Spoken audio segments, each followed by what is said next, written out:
AM 630. We'll check in with the White House on the Manchester terror attacks with Dr. Sebastian Gorka coming up in the 5 o'clock hour. Also in the 4 o'clock hour, we're going to speak to Roger Berliner, the Montgomery County supervisors there about the, I always call them supervisors, council members. Talk to him about the Purple Line having a dispute in court yesterday. We're also going to speak in the next hour from a parenting perspective. As we hit summer and you're thinking of sending your kids to a concert, maybe even an Ariana Grande concert, after the terror attacks, are you giving pause to that decision? Are you going to modify your behavior this summer with your kids in light of the terror attacks yesterday in England? We'll have that conversation in the next hour. But right now, I'm happy to be joined by former Senator Tom Coburn of the great state of Oklahoma. Senator Coburn, when I married Jack Dake's daughter Meredith last year, one thing I had to learn was all the senators from Oklahoma and to be nice to all of them. So this is going to be a really easy one for you. Well, that's great. My regards to Meredith. Thank you for that. Senator Coburn, I'm very excited about your book with regard to its focus on an Article 5 convention, a convention of the states. Our listeners listen to Mark Levin every night from 6 to 9, so they're pretty well versed, although I would love to start at the beginning on this. And by the way, the book is called Smashing the D.C. Monopoly, Using Article 5 to Restore Freedom and Stop America's Runaway Government. Tell us in briefly as possible, what exactly would an Article 5 convention look like, and what would be the goals of that convention? Well, it would look like, first of all, the mechanism to get there, you have to have 34 states agree that we need to have that, and they have to be in agreement on what will be discussed. But once you get there, then what you would do is look at the three areas that we're filing on. One is fiscal responsibility. In other words, force the federal government to live within its means, make them have a balanced budget amendment. But that by itself doesn't work, because what they'll do is they'll transfer from the federal government unfunded mandates to the states. So just having a balanced budget amendment won't fix it. You have to limit the scope and jurisdiction of the federal government and have them back in the place where our founders intended them to be, small but strong, but limited in their encroachment on individual rights and freedom and choices about that freedom made at the state level. And then finally limit the terms of both appointed and elected officials. So if you did those three things, you could actually move us back into a direction where we might have a future for our millennial kids and grandkids and not hang them with $130 trillion worth of unfunded liabilities. Now, I would love to get into some of the specifics that you just laid out there and what the ramifications would be if these amendments actually got passed by the convention. But let's step back for a moment about this process, because I think a lot of people don't quite understand what the process would be. This is something that's been laid out in the Constitution. That's why it's called Article 5. It's there in Article 5. Exactly what is the process to create this convention? The process to create it is 2/3 of the states have to make a request through a joint resolution of their houses of government. For example, in Nebraska, it would just be the Senate, but in every other state, it'd be both their House and their Senate, to request that the Congress call a meeting of the states to consider limited amendments to the Constitution. And I think you keep saying limited amendments and agreeing on what the agenda would be or what those amendments would be ahead of time, and I think that preempts what a lot of people's concerns are. A lot of people say, you don't want to have an Article 5 convention because once you convene it, the liberals will take over, the lefties will take over, and they'll do away with the Second Amendment. Well, that's not in the cards, is it? No, it's not. But just remember, the Congress can do that right now. The controlling factor on amendments to the Constitution are the 38 states that are required to ratify. So what comes out of an Article 5 amendments convention is simply recommendations to the states that we think you ought to pass this. If 38 pass it, it becomes an amendment to the Constitution. If 38 don't. So taking it in reverse, let's say that the Congress passed today with 2/3 of each house an amendment to take away the Second Amendment. All it requires is 13 judiciary chairmen of 13 states to say, we're not doing that. It's over. I see. Which is sort of what we saw with the Equal Rights Amendment, basically. Yeah, it's all. What we're hearing in opposition to this is fear, not based on fact, but fear based on the fact that the elites might lose control. And what our whole goal is to return power to the average citizen. Yeah, that's kind of the idea. Is the idea is the elites would lose control. That's sort of they're fearing the right thing here, basically. That's right. Yeah. And we want, whether you're a Democrat or Republican or a liberal or a conservative, you ought to be the person deciding for you and your family, not some bureaucrat located in Washington, D.C. Other critics of Article 5 conventions, even some conservative critics, they often point to Madison. It's funny how a lot of these people they ignore Madison when he doesn't agree with them.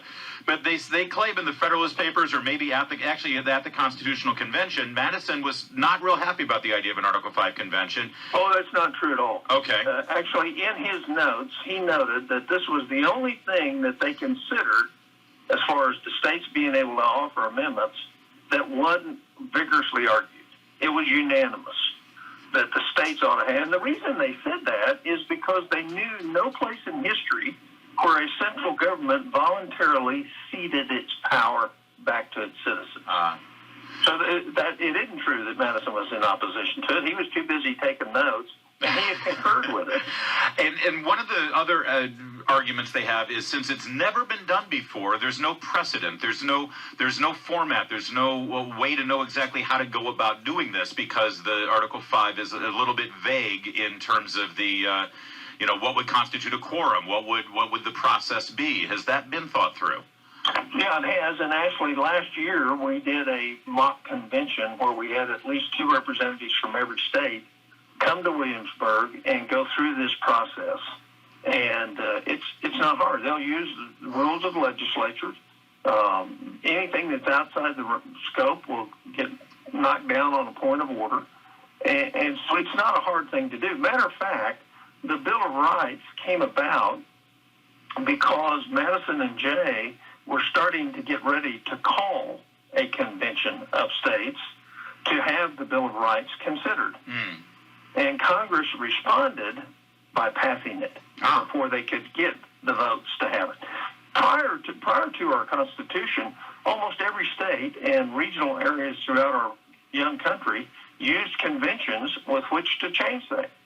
So it's not a process, and I'm sure our founders thought we would have used it 100 years ago, but we didn't. But they gave us this tool for a time just like we face today. We're speaking with former Senator Tom Coburn of Oklahoma, and it is a little distracting. You do sound just like my father-in-law. That Oklahoma accent is fantastic. Well, his brand new book, Smashing the D.C. Monopoly, Using Article 5 to Restore Freedom and Stop America's Runaway Government. I do want to get into the specifics here. Now, you talked about a lot of things here. Let's start with the balanced budget and also limiting the kind of burdens they can put on states. How is that to be worded in such a way that keeps the congressman in check? Because it seems like they're always able to pull out the Commerce Clause or something to be able to rewrite the Constitution at the Supreme Court level. Well, that's exactly why in the scope and jurisdiction one of the things we would do would be to limit the Commerce Clause and restore it to what our founders intended it to be. Matter of fact, it was during the 30s was when the case actually came across against a guy by the name of Filbert in Ohio, who actually grew 18 acres too much wheat. And the opinion by the Supreme Court in the 5-4 decision was, because you didn't buy it in commerce, it's therefore commerce because you raised some outside of your quota. Yeah. So we saw this expansion, and that's the tool that every federal government agency uses to, in fact, tell you what to do in every state in the country. Even though it's state money, they direct how you will do it because they're utilizing the Commerce Clause to actually take away freedom from your state legislators. Now, what do you say to people who say, listen, this whole idea of putting power back in the hands of the people and draining the swamp in Washington and reducing the federal government's scope and power, and a lot of the populist messages that come along with an Article 5 convention movement, we got Trump in the White House now, and we don't need the Article 5 now because Trump's going to handle all those things. Well, that's exactly why we don't want factionalization. We don't want to swing back and forth. That's the argument of why you want a 60-vote threshold in the Senate, because you want things hard. Our founders wanted our country to be where you could have stable thought and stable plans. And every time you had an election, they didn't want things changing back and forth. So the whole idea behind what we're doing is not to drain the swamp, it's to put muzzles on the alligators and limit their ability to take away our freedom and our choice. How realistic is this movement? How many states so far has signed on to this? 12 states have already passed resolutions. It's filed in the other 38 states. It's passed one of the other house and an additional 17. So you can see we're getting close. And I expect in probably the next 2 or 3 years, we'll have the 34 states that are required to actually limit the imposition of elitism on the average American. You know, so many things in our country are referred to by talking heads on television as unprecedented and historic, but this really would be a remarkable event in Article 5 convention. How I mean, when you had your mock convention, Senator Coburn, what was the process like? I mean, did you elect a president of the convention as they did back in the 18th century with George Washington presiding? Yeah, they did. They elected a president. It was a guy from Utah that was a state senator. They created a set of rules and adopted a legislative rule book, much similar to what is used in many of the legislators around. They assigned committees and broke into committees in different areas among these 3 areas that I've outlined to you. And then they brought forth amendments that were debated and voted on the floor of the mock convention. Now, granted, this only happened over a day and a half, so it was hard to see. What was interesting to me in observing this, and all I did was observe, I didn't participate, I didn't say anything. What I did was observe, as you could see that people were there, and there were liberals there and conservatives. What they want to get back to saying who actually gets to decide in this country. Is it unelected people who work for the federal government? Or should it be your state legislators where you can actually go and influence them versus somebody in Washington far, far away that you can't influence at all? That is the fundamental core of this discussion, isn't it? And as soon as it comes back to that, I think that it really does bring it all into perspective. Our guest is former U.S. Senator Tom Coburn, and I wonder if you could just, as we finish their conversation up about your new book about an Article 5 convention and the movement behind it, how much is your opinion on this motivated by your 10 years in the U.S. Senate, and when you saw how dysfunctional the United States government is? Well, it's the age-old conflict, quite frankly, is power versus freedom. And what you see is a conflict throughout Washington of how the next election's importance versus doing the right thing for the country. And that's the real pain that I see, is that's not what's happening in our country. We're making decisions about the next election cycle, not about what's in the best interest in the long term for our country. And that's human nature. I think it's worse now than what it's been in the past, partly because of the 24/7 news cycle and the more sharp partisanship that's come about because of gerrymandering of congressional districts. But the real question is what's best for America and our future. Anybody 40 and younger has really never experienced America at its greatest. And so they don't know what can be. And as we lose freedom, we're now number 17 in the world in terms of economic freedom. You just can't believe what a negative impact that is on our country in terms of growth, in terms of jobs, in terms of elevating people's salaries and standard of living. And we need to be about turning that around. And one of the reasons we can't turn it around is we have this gigantic behemoth called the U.S. federal government that limits economic freedom. And I lied. It wasn't my last question. The president, for years, you were one of the people screaming for fiscal responsibility and cutting wasteful spending in government. The President of the United States actually has put forth, I think, maybe the first budget I have seen in my lifetime that actually legitimately cuts spending at the federal level. I know you're on your book tour. You haven't had a chance to look at the details, but any reaction to that? Yeah, the first thing I hear is everybody says, well, you can't cut Medicaid. Well, let me tell you about 2 states, Ohio and Pennsylvania, both compared the applications for Medicaid with auto loan applications. And they found between 300,000 and 500,000 people who lied on their Medicaid applications, but were truthful about their auto loans.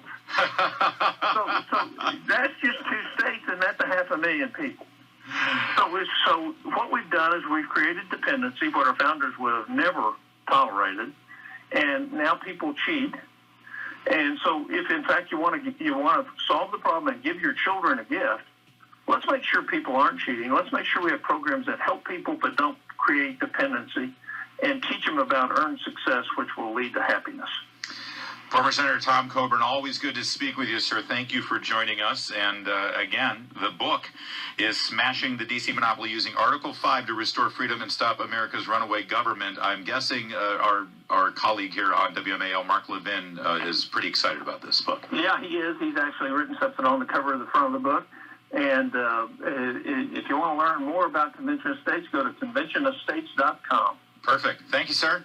Hey, I appreciate it. God bless you. Same to you. It's 3:51. Let's check in on your road.